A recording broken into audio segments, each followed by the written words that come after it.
La fraude est partout et la fraude, on la signale à chaque passage de notre banque. On la signale à notre banque que nous nous sommes fait frauder. Mais la banque prend ses dispositions. À chaque passage sur votre application, vous pouvez y retrouver un petit message comme quoi soit la banque ne vous appellera jamais, soit directement la fraude. Il faut être vigilant. Alors, comment se protéger pour la fraude? Nous allons voir cela ensemble. Bonjour à tous et bienvenue sur JC Compare. La fraude, et oui la fraude, on en entend parler partout. Certains nous disent qu'ils se sont fait frauder leur compte en banque. D'autres nous disent directement qu'ils ont subi la fraude mais qu'ils n'ont pas pu être débités du compte car ils ont pris leur disposition. Eh bien nous allons voir ici quelles sont les solutions pour bien se sécuriser afin de ne pas pouvoir subvenir à la fraude. La première partie, c'est-à-dire qu'il faut toujours regarder si votre banque propose des solutions pour éviter la fraude. Carte virtuelle, la banque propose quasiment le paiement 3D Secure via le côté validation de l'application. Il faut regarder que la banque propose aussi des cartes éphémères, ça peut être le cas des banques en ligne, auquel on peut choisir cette banque grâce à ces solutions-là. Il faut être vigilant quand on va sur le site internet car il faut vérifier tout d'abord l'adresse HTTPS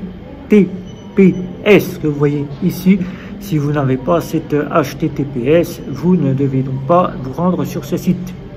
Vérifiez que le cadenas est bien à côté, au-dessus du nom du site dans la barre de recherche.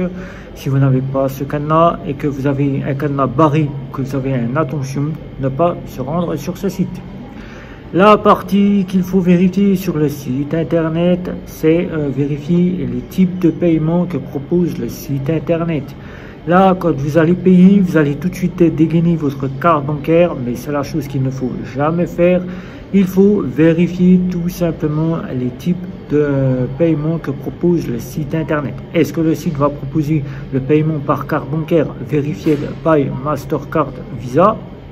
Est-ce que le site va proposer du PayPal? PayPal qui est un côté bien sécurisé, car là c'est avec le site que nous allons payer et non pas avec la carte bancaire. Nous allons entrer notre email et notre mot de passe. Nous allons nous connecter à PayPal et une fois que cela est fait, créer un compte PayPal et enregistrer sa carte bancaire. Et à chaque fois que le site se proposera à vous, vous n'aurez qu'à cliquer PayPal et votre carte bancaire sera débitée sur un site bien sécurisé, un serveur crypté.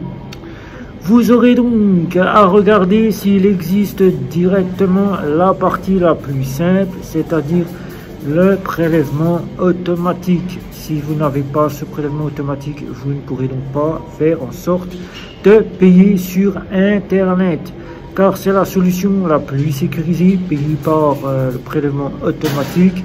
C'est-à-dire que vous remettez votre IBAN au site et le côté paiement se fait uniquement quand la commande est validée ou bien est envoyée par votre site auquel vous payez.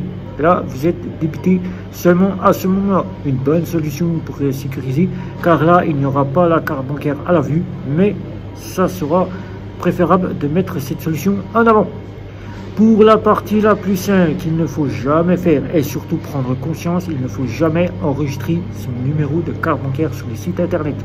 Ne jamais l'enregistrer, car là le site internet enregistre toutes vos données, c'est-à-dire vos données de connexion, ce que vous achetez, et il enregistre vos moyens de paiement. Si vous les enregistrez sur internet, le navigateur prendra en charge la partie d'enregistrement et là ça sera chose faite. Vous devrez donc payer directement cela. Ensuite, simple, que faire en cas de fraude? En cas de fraude, vous devrez directement, déjà d'une part, bloquer votre carte bancaire. C'est la première des choses, vous rendre sur l'application, la bloquer. La deuxième partie que vous devrez faire, c'est voir tous les débits qui auraient été faits sur votre compte et vous rendre sur la plateforme Perceval. Perceval qui est donc ici. Une fois que vous êtes chez Perceval, vous faites un dépôt de plainte. Dépôt de plainte auquel vous envoyez tout cela à votre banque.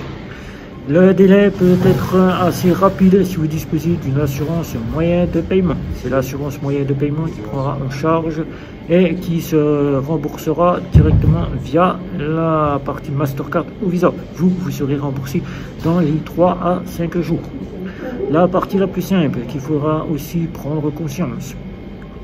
Il faudra attendre 30 jours pour les fameuses néobanques maximum pour que Mastercard donne un retour s'il souhaite ou pas rembourser votre moyen qui a été débité. Là encore, si une assurance s'offre à vous, le cas de chez Bourse-Banque, qui coûte 0,99 ou 4,99 €. Vous devrez donc prendre part que c'est un abonnement qui vous sécurisera directement au sein de ces cartes bancaires. Vos moyens de paiement, toutes cartes bancaires confondues, vos maroquineries, c'est-à-dire vos sacs, vos papiers et votre portefeuille seront pris en charge. N'hésitez pas à y prendre un abonnement, ça peut être une bonne solution pour être remboursé plus rapidement. Dans les néobanques, on ne propose pas de solution de ce système d'assurance moyen de paiement. Mais il faut savoir que ce n'est pas une obligation. La banque néobancaire ou la banque qui ne propose pas ces solutions est obligée de vous rembourser. Rembourser dans un délai imparti de 5 à 30 jours. Une fois que cela est fait, vous recevrez votre argent.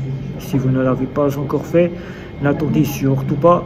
Mettez en opposition votre carte bancaire et recommandez-en une afin que vous puissiez récupérer un moyen de paiement. Faites attention, même si on vous dira que sur les smartphones, les types de paiement sont sécurisés. Le NFT, la solution du sans contact, peut être piratée par un pirate. Il faut être très vigilant, même si on vous dira que c'est sécurisé. Les pirates peuvent récupérer vos numéros de carte bancaire. Alors la solution, c'est de faire très attention, de ne pas utiliser très souvent le NFT, car le NFT est une solution piratable, tout comme le sans contact, car il s'approchera de votre smartphone, il récupérera le numéro via le NFT qu'il disposera lui-même. Alors faites très attention. La solution la plus sécurisante si vous devez partir avec votre carte bancaire dans votre portefeuille, c'est d'avoir un portefeuille RFID, comme vous le voyez ici, d'avoir une carte bancaire protégée dans un portefeuille RFID, mais aussi un porte-carte RFID. Les porte-cartes RFID, vous pouvez en demander un à n'importe quelle banque. Soit ils vous remettront un petit porte-carte plastifié, soit ils vous remettront quasiment une petite pochette RFID qu'ils vous donneront totalement gratuitement, sans aucun frais. Alors si vous avez des questions, n'hésitez pas. Pour cette sécurisation, un petit like, un petit abonnement à les réseaux sociaux, sans oublier la petite cloche pour être averti des prochaines vidéos.